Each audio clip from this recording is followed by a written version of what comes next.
लोगों ने गांव से आके नौकरी लग गई, सरकार दिल्ली में आ गए, शहरों में चले गए, यूपी में लखनऊ चले गए, कहीं और शहर में चले गए, नौकरी लग गई, तनख्वाह आने लगी, घर में थोड़ा पैसा जुड़ने लगा।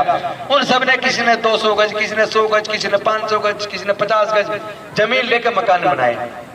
धीरे धीरे अब आप नजर डालो, जिनका 500 गज का मकान था किसी का 100 गज का बचा है, किसी का बिक गया, किसी के 3 बच्चों में बट गया, 3 में से 2 बेच के बेरोजगार रहे, बेच के किराए पे चले गए, मजदूरी करते घूम रहे हैं। सही कह रहा हूं, गलत कह रहा हूं?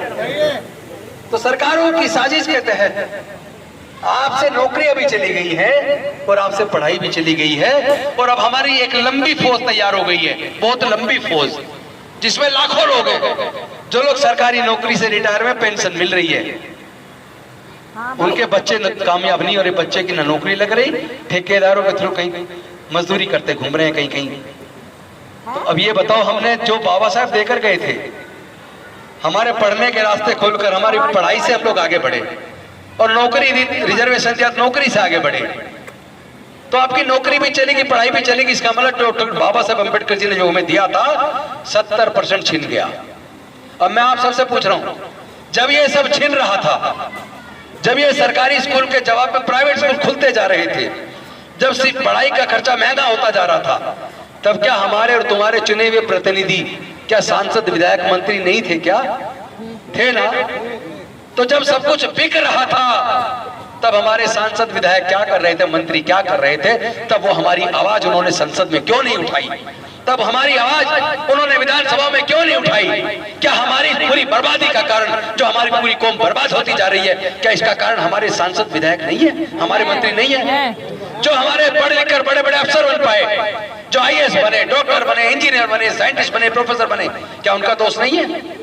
अरे जब तुम खुद पढ़ गए, ऊपर पहुंच गए, तो तुम्हारी जिम्मेदारी नहीं थी कि अपने परिवार को, जो हमारे पड़ोस के गरीब हैं, उनके बच्चों को भी थोड़ा सा समझा देते कैसे पढ़ना है, कैसे आगे बढ़ना है?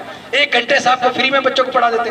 अरे जब राजेंद्र गौतम बच्चों को फ्री पढ़ा सकता है, 1985 से बच्चों को फ्री पढ़ाना शुरू किया गोंडा में, 450 बच्चे रोज पढ़ने आते थे, 19 कमरे लोगों ने फ्री दे रखे थे, 19 कमरों में रोज क्लास लगती थी, शाम को 6 बजे से 8:30 बजे तक, 4 पीरियड डेली लगते थे, 25-30 लड़के थे पढ़ाने वाले, हम बच्चों को पढ़ाते थे, हमारे बच्चे पढ़ाए हुए नौकरी पे आ गए। सारे स्कूलों में वो बच्चे टॉप करने लगे जिन बच्चों को हम पढ़ाते थे, क्योंकि फ्री में पढ़ाते थे। हमने जिम्मेदारी समझी, अगर हमारे सारे लोग जितने अफसर बने, इंजीनियर बने, डॉक्टर बने, अगर वो भी अपनी जहां उनकी बस्ती थी, माँ बस्ती में जाकर 1 घंटा भी बच्चे को मुफ्त में पढ़ाना शुरू कर देते, तो आज हमारे बच्चे पढ़ लिख के कहीं आगे निकल जाते हैं। जब सरकारें योजना बनाकर स्कूलों को कमजोर कर रही थी, प्राइवेट स्कूल खोल रही थी, सरकारी नौकरियों को प्राइवेटाइज कर रही थी, तब सरकारों ने भारतीय बैंक बेचने शुरू किए, इंश्योरेंस कंपनियां बेचनी शुरू की, पेट्रोलियम कंपनियां बेचनी शुरू की, गैस कंपनियां बेचनी शुरू की।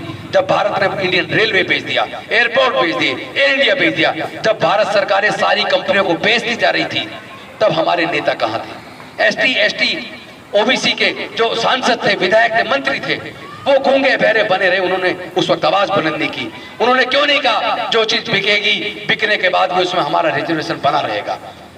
पहली बात तो बिकना नहीं चाहिए। फिर भी अगर कोई इतना ज्यादा बिल्कुल ही बेकार हो जाए, संस्थान बिल्कुल घाटे में जा रहा है और आपको लग रहा है इसको बेचना जरूरी है, इतना तो कर देते हैं, बिकने के बाद भी वहां पर रिजर्वेशन बरकरार रहेगा। जो बिक गया वहां रिजर्वेशन खत्म, आपके बच्चों की नौकरी खत्म। अरे प्राइवेट सेक्टर में भी रिजर्वेशन होना चाहिए। इस लड़ाई को कौन लड़ेगा? क्या हमारे जब सब कुछ ही प्राइवेटाइज हो रहा है, सरकारी नौकरी बचेंगी नहीं, तो हमारी नौकरी मिलेगी कैसे?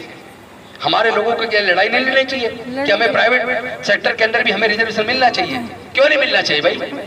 वहां तो इंटरव्यू होता है सिर्फ, और इंटरव्यू लेने वाला पूछता तुम्हारा नाम क्या है? आपने नाम बताया, मेरा नाम है राजेंद्र शर्मा, मेरा नाम है विनोद मिश्रा, मेरा नाम है फलाना पांडे। तो पांडे जी, मिश्रा जी, दुबे जी, चौबे जी, द्विवेदी जी, दीक्षित जी, सुनने से ही इंटरव्यू लेने वाले के चेहरे के हाव भाव बदल जाते हैं। अच्छा शर्मा जी, अच्छा पंडित जी है, ठीक है, तो वो उसमें से किसी न किसी को रख लेगा। या आपका नाम क्या है? अग्रवाल है, गोयल है, गर्ग है, उसको भी कहीं ना कहीं नौकरी मिल जाएगी। लेकिन जहां भी आपने नाम बताया, नाम आपने कहा मेरा नाम विनोद कुमार, मेरा नाम राजेंद्र कुमार, मेरा रामचंद्र, मेरा मनोहर दास, राम और दास जहां पीछे आ गया, कुमार आ गया, और पीछे कोई शर्मा और नहीं है, पीछे कोई अग्रवाल नहीं है, गुप्ता नहीं है, गर्ग नहीं है, गोयल नहीं है, पीछे कोई मिश्रा नहीं है, दुबे नहीं है, द्विवेदी नहीं है, दीक्षित नहीं है, तो प्राइवेट सेक्टर में मान लेना 99%, चाहे आप टॉपर क्यों ना हो, चाहे चाहे गोल्ड मेडलिस्ट क्यों ना हो, 99% मैं आपको बता रहा हूं, आपका पूरा नाम जानने के बाद वो कहेगा पूरा नाम क्या है, राजेंद्र कुमार पीछे क्या लगाते हो, नहीं कुछ नहीं जी राजेंद्र कुमार, वो समझ जाता कौन है। ठीक है अच्छा तुम्हें बताएंगे, आप जाओ, आपकी नौकरी नहीं लगेगी। जाति की वजह से आपका उत्पीड़न होता है, गलत कह रहा हूं सही कह रहा हूं? होता है। हमारे साथ जहां भी उत्पीड़न होता है जाति की वजह से होता है ना। हाँ जी। तो जाति जब तक जिंदा रहेगी तब तक उत्पीड़न जिंदा रहेगा, मैं साफ कह रहा हूं।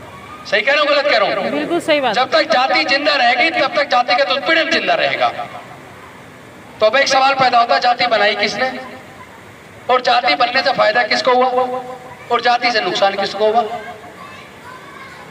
अमेरिका में तो कोई जाति नहीं है, इंग्लैंड में तो कोई जाति नहीं है, फ्रांस में तो कोई जाति नहीं है, जर्मनी में तो कोई जाति नहीं है, इटली में तो कोई जाति नहीं है, स्पेन में तो कोई जाति नहीं है, कोरिया में तो कोई जाति नहीं है, जापान में तो कोई जाति नहीं है, चाइना में तो कोई जाति नहीं है, ऑस्ट्रेलिया में भी कोई जाति नहीं है, न्यूजीलैंड में भी कोई जाति नहीं है। फिर जाति केवल भारत में क्यों है? कभी आपने अपने आप से सवाल किया कि केवल भारत में जाति क्यों है, और जाति बनाई किसने? जाति के बनने से नुकसान किसको हुआ, जाति के बनने से फायदा किसको हुआ? सवाल ठीक है गलत है? ठीक है सर। ठीक है ना? बिल्कुल। तो इस पे पहले कि मैं इस पे वापस आऊं, एक सवाल पूछता हूं। मुझे कोई पूरे दुनिया में एक एग्जांपल बता दो कि कोई आदमी गंभीर रूप से बीमार हो गया हो और डॉक्टर कहे भाई तुम्हारा तो बड़ा ऑपरेशन करना पड़ेगा, कम से कम 10 बोतल खून का इंतजाम करो। अब जिसका ऑपरेशन होना है, जिसको 10 यूनिट खून का इंतजाम करना है, तो वो क्या कहेगा? अपने रिश्तेदारों से कहेगा, यार दोस्तों से कहेगा कि भाई कोई ब्लड डोनर लाओ, कोई जो ब्लड डोनेट कर दे, ऑपरेशन होना है मेरे बच्चे का, 10 बोतल खून चाहिए, कोई तो लाओ यार, कोई तो जान पहचान का हो। कहता है नहीं कहता? लेकिन ये तो सच है, जिसका ऑपरेशन होना उसे खून चाहिए। मुझे पूरे दुनिया में कोई एग्जाम्पल बता दो किसी ने ये कहा हो कि भाई मेरा ऑपरेशन होना है पर मैं केवल ब्राह्मण का खून स्वीकार करूंगा, कोई दलित खून देगा तो मैं नहीं लूंगा भाई, कोई आदिवासी खून डोनेट करेगा तो मैं नहीं लूंगा, मुझे नहीं चाहिए, मर जाऊंगा मैं, पर दलित का खून नहीं लूंगा। मैं मर जाऊंगा लेकिन आदिवासी का खून नहीं लूंगा। ऐसा एग्जांपल पूरी दुनिया में है क्या? नहीं है सर। कि मैं भाई मेरा ऑपरेशन होना, मुझे केवल क्रिश्चियन का खून चाहिए, या केवल मुस्लिम का चाहिए, या सिख का चाहिए, ऐसा है कहीं? तब तो ये कह रहा मेरी जान बचानी है या मेरे बच्चे की जान बचानी है, कोई भी खून दे दे यार, मेरे लिए तो वही भगवान है जो मेरे बच्चे की जान बचाने के लिए खून डोनेट कर दे। यही है ना? हाँ जी। इसका मतलब सबको पता है इंसान को जानवर का खून नहीं चढ़ सकता, इंसान को केवल इंसान का खून चढ़ सकता है। तो तब जाति नहीं पूछते जब खून चाहिए, जब खून चाहिए तो जाति नहीं पूछते। इसका मतलब कुदरत ने जाति नहीं बनाई, कुदरत ने सबको इंसान बनाया, कुदरत ने सबको इंसान बनाया, लेकिन चालाक इंसानों ने जाति बनाई, और जाति की वजह से हजारों साल तक हमने उत्पीड़न झेला। जाति की वजह से हमारे पढ़ने लिखने पर हजारों साल तक धार्मिक बंदिश थी। जाति की वजह से हमें संपत्ति रखने का अधिकार नहीं था। जाति की वजह से महिलाओं को, जाति की वजह से महिलाओं को संपत्ति का अधिकार नहीं था। जाति की वजह से महिलाओं को पढ़ने लिखने का अधिकार नहीं था। जाति की वजह से उनके धर्मशास्त्र में महिला को संपत्ति दिखाया। जैसा अभी पिछले दिनों आपने देखा होगा, 15-20 दिन पहले एक बागेश्वर बाबा के बारे में कौन कौन जानते हैं? हाथ उठाना। बागेश्वर बाबा के बारे में जानते हो? वो लड़का जो एक है ना, तो अभी वो इधर मंडावली में आया था कहीं, और यहाँ पे भी आया वो, इसमें नोएडा में भी। उसमें उसने जो वो कथा रखी, कथावाचक है वो, तो वहाँ वो बोल रहा था, उस सभा के अंदर बहुत सारी महिलाएं भी बैठी थी। उसने कहा जिस महिला के माथे पे सिंदूर और गले में मंगलसूत्र हो, समझ लो उस महिला की वो रजिस्ट्री हो गई। ये उसके शब्द हैं। और जिस महिला के माथे पे सिंदूर ना हो, गले में मंगलसूत्र ना हो, समझ लो ये प्लॉट खाली है। और वो महिला वो हंस के ताली बजा रही है। ये हंसने की बात है, गुस्सा आना चाहिए, पैरों में से चप्पल हाथ में नहीं आ जानी चाहिए तुरंत। वो महिलाओं का संपत्ति बता रहा है, अपमानित कर रहा है। इसका मतलब उनके धर्मशास्त्र में महिला संपत्ति है। मनुस्मृति में भी लिखा है महिला संपत्ति है, और महिला को जन्म लेने के बाद पिता की अधीन रहना है, शादी के बाद पति के अधीन रहना है, और बुजुर्ग होने के बाद माँ उसको बेटे के अधीन रहना है। क्यों रहना भाई? ये बात उन्हीं धर्मशास्त्रों में पुरुषों के लिए तो कहीं नहीं लिखी कि बच्चे को बाप के अधीन रहना है, और भाई शादी होने के बाद पत्नी के अधीन रहना है, और बुजुर्ग होने के बाद अपने बहू के अधीन रहना। ये तो कहीं नहीं लिखा। तो महिलाओं के बारे में क्यों लिखा? महिलाओं के बारे में क्यों लिखा? इनको भी पढ़ने लिखने का अधिकार नहीं है। महिलाओं के बारे में, महिलाओं को पुरुष के बराबर अधिकार क्यों नहीं दिया? तो जो स्थिति देश के अंदर अछूतों की और शूद्रों की थी, वही स्थिति देश के अंदर धर्मशास्त्रों में देश की महिलाओं की थी।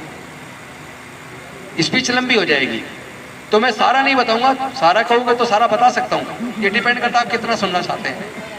ठीक है, तो आप कहोगे तो मैं छोटा कर देता हूं। डॉक्टर बाबा साहेब अम्बेडकर जी ने 1951 में कानून मंत्री के पद से इस्तीफा क्यों दे दिया?